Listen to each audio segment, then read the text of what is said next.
할렐루야 반갑습니다. 여러분 계속해서 말씀을 나눠보도록 하겠습니다. 잠언 23장과 24절의 말씀을 가지고 은혜를 나누겠습니다. 모든 지킬 만한 것 중에 더욱 내 마음을 지키라. 생명의 근원이 이에서 남이니라. 구부러진 말을 내 입에서 버리며 삐뚤어진 말을 내 입에서 멀리하라. 아멘. 23절에 보니까 무릇 지킬 만한 것 중에 내 마음을 지키라. 이것이 생명의 근원이 여기서 난다고 말씀을 하는데, 이 말씀이 이 잠언의 교훈 가운데 많은 사람들의 입에서 암송되고 회자되는 내용입니다. 본전의 말씀이 사람들에게 이처럼 잘 알려져 있고 친숙한 것은 그것이 육신보다 영혼, 겉으로 드러나는 것보다 내면을 강조하는 성경의 사상과 일치하고 이를 포괄적으로 전달하기 때문입니다. 이러한 본절 소대에 나오는 무릇 지킬 만한 것보다 더욱 해당하는 이 원문 표면에는 분리나 구별의 의미 또는 기원의 의미를 지닌 그런 것들이 사용이 되었는데, 이것의 해석에 따라서 지켜야 할 모든 것으로부터 내 마음을 지키라, 또는 모든 지킬 것을 동원하여 내 마음을 지키라, 또는 지킬 만한 모든 것보다 내 마음을 지키라는 의미로 해석이 가능합니다. 이 중에 첫 번째 해석은 마음을 공격하는 것이 많기 때문에 그러한 것들로부터 마음을 철저히 지킬 것을 강조하는 의미를 전달하는 것이고, 두 번째 견해는 마음을 지키기 위해서 모든 수단이 동원되어야 함을 강조하는 의미고, 마지막 세 번째는 다른 많은 것들 중에 특히 무엇보다 중요한 마음을 지키는 것에 우위성을 강조하는 의미를 전달합니다.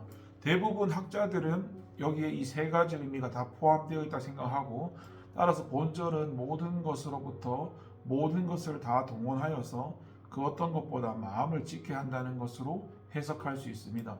이처럼 마음을 지켜야 하는 이유에 대해 솔로몬은 생명의 근원이 이에서 남이니라라고 말씀합니다. 솔로몬이 말하는 바 생명은 단지 삶을 영위하고 수를 누리는 것만을 의미하는 것이 아니라, 그것은 해야 할 일을 다 하고 하지 말아야 할 일을 금하고 보다 가치 있고 보다 소중한 일을 행하는 삶을 의미합니다. 즉 하나님의 뜻대로 살고 하나님을 섬기고 이웃을 사랑하는 삶, 세상 사람들에게 선한 본이 되는 삶, 성결하고 거룩하고 규모 있는 삶, 존경과 찬사를 들을 수 있는 삶을 의미합니다. 이는 그야말로 삶다운 삶이고 모든 인생이 추구해야 할 삶이라고 할 수 있습니다. 그런데 솔로몬은 이러한 삶을 가름케 하는 힘이 바로 마음을 지키는 데 있다고 합니다. 이는 생각해보면 너무나 자명한 것이 아닐 수 없습니다. 왜 그럴까요? 사람의 생활, 그 언어와 행실은 모두 마음으로부터 비롯됩니다. 그리고 마음에서 우러나 외적 행동이 그의 습관을 형성합니다. 그뿐일까요? 사람의 마음에서 우러난 언어와 행위 하나하나가 그 인격을 결정하고 또 그의 업적을 좌우하기도 합니다. 결국 그것이 그의 운명까지도 결정하는 것이죠. 솔로몬이 힘주어 모든 것으로부터 모든 것을 다해 그 어떤 것보다 마음을 지키라 강조하는 것은 바로 이 때문입니다. 그렇다면 여러분은 여러분의 내면을 잘 지키고 있습니까? 여러분의 마음과 생각을 죄악으로부터 몰아가려는 악한 새로부터 여러분의 내면을 지키고 있습니까? 바른 마음과 바른 생각과 바른 가치관을 지니고자 많은 노력을 기울이고 있습니까? 또 그것을 그 모든 것보다 앞세우고 있습니까? 이 모든 질문에 대해서 적극적으로 대답할 수 있기를 바랍니다. 이 모든 질문에 대해서 긍정적으로 대답할 수 있기를 바랍니다. 그리하면 여러분의 인생 전체가 하나님과 사람들 앞에서 복되고 아름다운 것으로, 가치 있고 보람 있는 것으로 세워질 것입니다. 24절에서 솔로몬은 또 이야기하기를 구부러진 말을 내 입에서 버리고 삐뚤어진 말을 내 입에서 멀리하라 말씀하는데, 이 본서를 비롯해서 성경 전반에서 강조되는 것이 바로 이 언어 생활에 관련된 교훈입니다. 솔로몬이 23절에서 마음을 잘 다스리기 위해서 가르친 후에 바로 이어지는 본절에서 입술을 잘 관리해야 할 필요성을 역설하는 데는 그만한 이유가 있는데, 첫째 이유는 사람은 마음을 잘못 관리하면 그 관리되지 못한 분노나 그런 욕정 따위가 가장 먼저 입술을 통해 표출되기 때문이고, 사람의 입이라는 것이 속에 있는 이 악이 밖으로 표출되는 가장 첫째 되는 추구입니다. 그래서 어떤 의미에서 보면 입술이란 관리되지 못한 마음을 관리하는 제2차 관문 같은 역할을 하는 곳이라 할 수 있죠.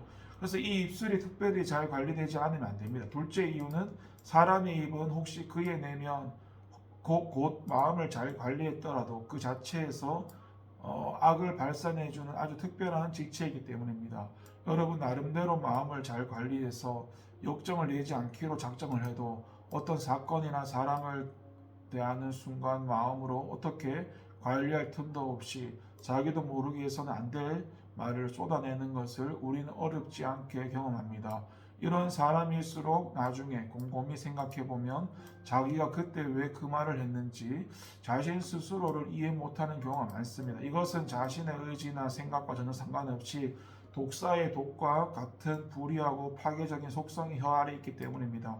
인간의 입술이란 이미 악에 길들여져 있기 때문에 그 의지와 전혀 상관없이 종종 그 아래에 감추어진 위협적이고 파괴적인 독을 쏟아내는 것입니다. 그래서 성경은 사람의 마음만 부패했다고 말하지 않습니다.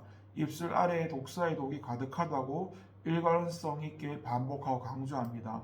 여러분, 우리의 입술이란 우리의 지체 가운데서 대단히 특별한 지체고 우리는 입이 있으니 아주 쉽게 말하지만 그것을 잘 제어하지 않으면 우리의 삶은 큰 낭패를 당하게 되어 있습니다. 따라서 마음만큼이나 더 주의 깊은 관리와 훈련이 필요한 지체라 할 수 있고 오죽했으면 다윗과 같은 의인이 여호와여 내 입 앞에 파수꾼을 세우시고 내 입술의 문을 지키소서라고 시편 141편에서 간구했겠습니까?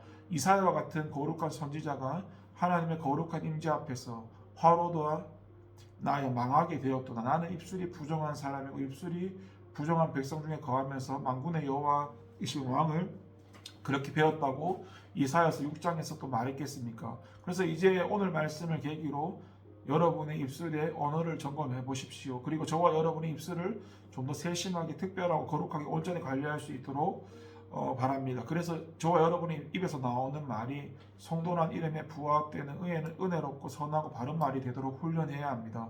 부정적인 말, 원망 비난의 말이 아닌 은혜의 말, 덕이 되는 말, 격려하는 말들이 나오도록 노력해야 할 것입니다. 기도하겠습니다. 하나님, 마음만큼이나 또 중요한 게 입술이라 합니다. 우리의 마음과 우리의 입술을 하나님의 다스림 은혜 가운데 잘 지켜나갈 수 있도록 도와주세요. 감사하고 예수님 이름으로 기도합니다. 아멘.